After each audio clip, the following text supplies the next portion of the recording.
Good morning. This is Lefty from the Coco and Lefty show.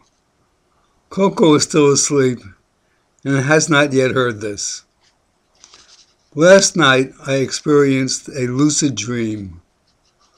A lucid dream is one in which you walk through the door from physical reality to one of pure mental existence. You paint your own dreamscape and you have full mental capacities as if you were awake. And you generally have total recall. This is my dream as I recall it. I dreamt that I was feeling more and more suicidal. So I stopped taking my medications, Murine, Scope, and Preparation H. The suicidal urges stopped, but my voices and apparitions soon reappeared.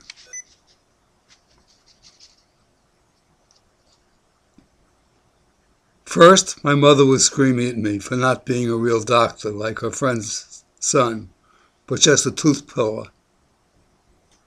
Then my father admonished me to always vote Democratic or Liberal, if possible. Then my brother Michael teased me mercilessly for throwing a ball like a fag.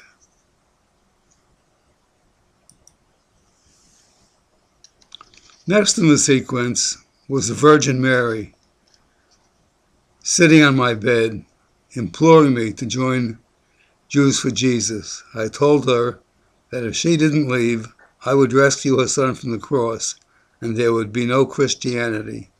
So she left. Then our wonderful beloved dog Bukas appeared and told me how terrific it was to have lived with us, to go skiing with us every weekend, and what a healthy diet we fed her. She told me to get kibble and milk bones for Coco for breakfast. Well, Coco wouldn't eat it. I told her that Bukas, our dog, said that she had to.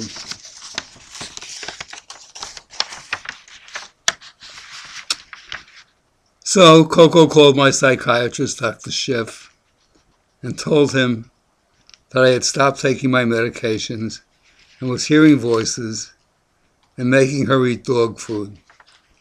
He said that as long as it was Purina dog chow, it was perfectly fine, but it might be a good idea to put me back in the crazy house for a bit, just to readjust my meds.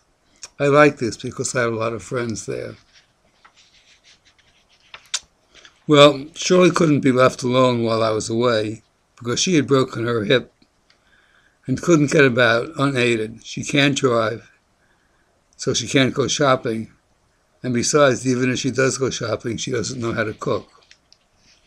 So she wanted a chef from a restaurant called Marissa's to bring her rack of lamb every night.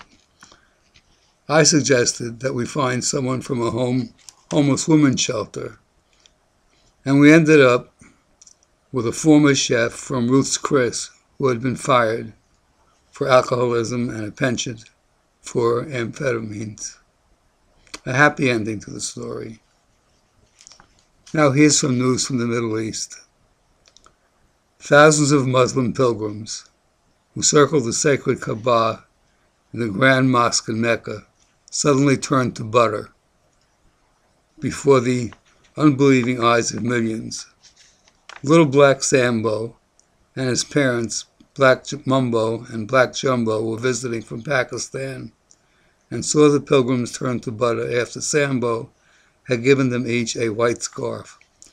The pilgrims started arguing about who was the fastest Muslim in Mecca and were soon chasing each other around the Kaaba, and in a few short moments under the blazing sun, they were all melted into butter. The 2.5 million pounds of butter wasn't wasted, since a huge pancake breakfast was being served outside Mecca for the many hungry visitors. Although there was a shortage of maple syrup and whipped cream that caused some problems. Well, better planning for the next Hajj next year. Well, I hear Coco coming in for breakfast. I made her a nice bowl of kibble and bits with raisins and half. And I'll let you know next time how she enjoyed it. Now I usually finish with either a magic trick or a joke. Well, my magic trick didn't go too well. I was going to stick a straw through my jaw and have it come out in my mouth, and I had to go for 2 stitches. So we'll go with the joke instead. Goldie was sitting on the beach in Florida, attempting to strike up a conversation with an attractive gentleman reading on a blanket beside her. "Hello," she said. "Do you like movies?" "Yes, I do," he responded. Then he returned to his book. Goldie persisted. "You like gardening?" The man again looked from his book and said, "Yes, I do," he said politely before returning to his reading. Undaunted, Goldie said, "Do you like pussycats?" With that, the man dropped his book, pounced on Goldie, ravaging her as she had never been ravaged before. As the cloud of sand finally began to settle, Goldie dragged herself to a sitting position and said, "How did you know that that was what I wanted?"